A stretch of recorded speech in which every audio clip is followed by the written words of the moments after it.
Don Angelo, ci troviamo alla Lucchesiana, parliamo di questa mostra sulle miniature di Natale organizzata anche dal Parco e da Coop Culture, un evento che ha avuto sicuramente tanto interesse e che si protrarrà ancora.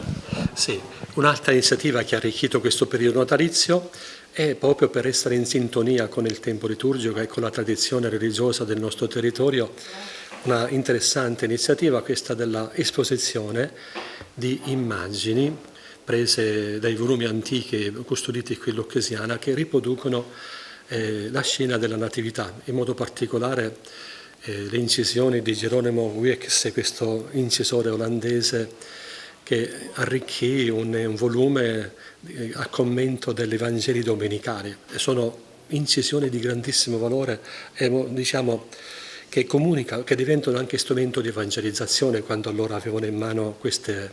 opere, questi testi. E quindi qui in biblioteca la Coop Cultura ha voluto realizzare questa mostra esponendo i testi che riproducono le scene della Natività, ma anche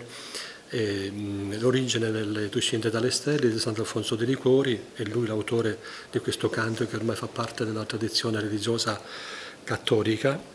e poi anche delle immagini delle opere su San Francesco, che è stato il primo a realizzare nel 1223 il presepio a Greci.